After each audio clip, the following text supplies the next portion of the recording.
আমাদের রিসেন্টলি যে ঘটনাটা ঘটেছে মানে খুবই আশ্চর্যজনক একটা ঘটনা। সেটা হচ্ছে মহিলা মাদ্রাসায় একটা ছেলে বোরকা পরে সে প্রবেশ করেছে। মানে কতটা কি বলবো, এটা কি কোনো সাহস না দুঃসাহস?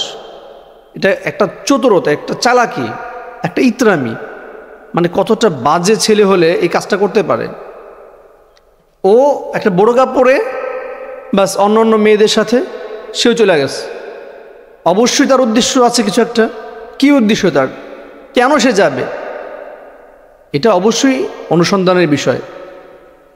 তো তার যাওয়ার উদ্দেশ্য বা তার এইভাবে যে চলে যাওয়া, এইটা সে যেভাবেই যাক আর যে কারণেই যাক, হয়তো সে কাউকে ভালোবাসতো, হয়তো সে কাউকে পছন্দ করত, অথবা তার কোনো খারাপ উদ্দেশ্য ছিল, নিয়ত ছিল, যার কারণে সে এইভাবে চলে গেছে। কিন্তু দেখেন এতটা বাটপার, ও মেয়েদের মতো কণ্ঠ করেও কথা বলেছে। কিন্তু কতক্ষণ আর? মেইন তো মেইন, নকল তো নকলই, আর রিয়েল তো রিয়েলই। তো এই বেচারা শেষ পর্যন্ত ধরা পড়েছে। তার অঙ্গভঙ্গি, কথাবার্তা, এক পর্যায়ে সেও ধরা পড়ে গেছে। প্রচুর পিটুনি খেয়েছে, অপমানিত হয়েছে। আরে ভাই, তোমার যাওয়ার দরকার ছিল কি? মহিলা মাদ্রাসায় তোমার কেন যাওয়া দরকার? তুমি কি বিয়ে করতে চাও? তোমার ফ্যামিলিকে পাঠাও। সেখানে যদি বিবাহ উপযুক্ত কেউ থাকে, ওরকম কোনো সিস্টেম থাকে, সে তোমার বিবি বা তোমার ফ্যামিলি গিয়ে দেখে আসবে। তুমি কাউকে বিবি করতে চাচ্ছ, কাউকে বিয়ে করতে চাচ্ছ, তোমার ফ্যামিলি গিয়ে দেখবে। তুমি যাওয়ার দরকার কি? তোমার যাওয়ার তো কোনো দরকার নেই। এখন যারা তাকে ধরেছেন তাদেরকে অবশ্যই ধন্যবাদ জানাই। বাকি হচ্ছে আমাদের সকলকে সতর্ক থাকতে হবে। আজকে দেখেন এইখানে একটা ছেলে মহিলা মাদ্রাসায় চলে গেছে। এমনও খবর পাওয়া গেছে যে মহিলা মাদ্রাসার একটা মেয়েকে একটা হিন্দু ছেলে সে আপনার খুব পটায়া বিভিন্নভাবে তাকে বিয়ে করার চেষ্টা করেছে। বিয়ে তো আর করবে না, তাকে দেখা যায় তাকে প্রেগনেন্ট করবে, তাকে আপনার গোওয়ালা বানাবে, তাকে মুসলমানদের যে কৃষ্টি কালচার সেখান থেকে দূরে আনার চেষ্টা করবে। অবস্থা এমন হয়েছে ওই মেয়েটার যে তাকে বিভিন্ন মিষ্টান্ন খায়া অবস্থা একদম খুবই করুণ। সে ঠিকমতো ঘুমাতে পারে না, ঠিকমতো চলতে পারে না।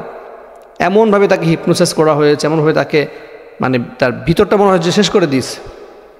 মহিলা মাদ্রাসার ছাত্রীরাও কিন্তু শেষ পর্যন্ত ধরা খেলো। এই যে আপনার হিন্দু সম্প্রদায়ের যারা আছে, ওরা কিন্তু কোনো মহিলা আর পুরুষ মাদ্রাসা দেখে না, ওরা কলেজ ইউনিভার্সিটি দেখে না, ওরা দেখে কোনো মুসলিম সম্প্রদায়ের মেয়ে কিনা সে, এইটাকে তারা ফলো করে। এই ফলোটা থেকেই বিভিন্ন প্রক্রিয়া, বিভিন্নভাবে আপনার বোনকে, আপনার যে প্রতিবেশী আছে তাই কিন্তু তারা ঘায়েল করার চেষ্টা করতেছে। তো এই জন্য খুবই সতর্ক থাকতে হবে।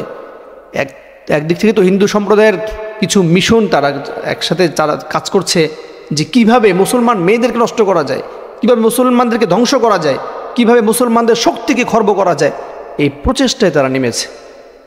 এখন আমরা যদি সতর্ক না থাকি, আমাদের বোনেরা বাঁচতে পারবে না। খুবই কঠিন এবং খুবই মারাত্মক অবস্থায় এটা দাঁড়িয়েছে। কিন্তু এজন্য আমাদের প্রত্যেকে সতর্ক থাকতে হবে। কেউ যেন আমাদেরকে প্রতারিত করতে না পারে, কেউ যেন আমাদেরকে ধোঁকা না দিতে পারে। অনেক হিন্দু ভাইদের দোকানে দেখা যায় গরুর চানা ব্যবহার করে, তারপরে হচ্ছে আপনার খাবারের মধ্যে তারা পেশাব পর্যন্ত দেয়, এরকমটাও নিউজ পাওয়া গেছে এবং এটার ফুটেজও পাওয়া গেছে। তো এই জন্য আমরা এই বিষয়গুলো খুবই খেয়াল করব। কারণ হচ্ছে এই বিষয়গুলো যদি আমরা খেয়াল না করি, ভবিষ্যতে আমাদের জন্য আরও অন্ধকার, অনেক খারাপ হয়ে যাবে। আল্লাহ তাআলা আমাদেরকে সব ধরনের এই যে একটা ঝামেলা, একটা বিপদ, এটা একটা কঠিন বিপদ। এই ছেলেটা তো মেয়ে এসে যে মহিলা মাদ্রাসায় তো একটা ক্ষতি করতে পারতো, একটা মেয়েকে তো আক্রমণ করতে পারতো, অনেক কিছু করতে পারতো। তো এই যদি আমরা সতর্ক না থাকি তাহলে খুবই মারাত্মক অন্যায় হবে এবং খুবই মারাত্মক একটা কিছু ঘটে যেতে পারে। এবং আপনি কার সাথে ফ্রেন্ডলি সম্পর্ক করছেন, কার সাথে চলছেন, আপনার ফ্রেন্ড কে হচ্ছে, এটা একজন বাবা মা হিসেবে আপনার দায়িত্ব রয়েছে। যদি আপনি আপনার দায়িত্ব জায়গা থেকে না দেখেন, আপনার ছেলে আপনার মেয়ে কার সাথে ফ্রেন্ডশিপ করছে, কার সাথে ঘোরাঘুরি করছে, এগুলো যদি আপনারা খেয়াল না করেন তাহলে পরে পছতাতে হবে। এই জন্য এখনই আমরা সময় থাকতেই আমরা চেষ্টা করি যে আমাদের বাচ্চাদেরকে ভালো রাখতে, প্রোটেকশন দিতে এবং সেফ রাখতে। আপনি সেফ, আপনার বাচ্চা সেফ, তো আপনার সমাজ সেফ। তো আল্লাহ তাআলা আমাদেরকে সঠিক বিষয়গুলো বুঝার, মানার, আমল করার তৌফিক দান করুক। আল্লাহুম্মা আমিন।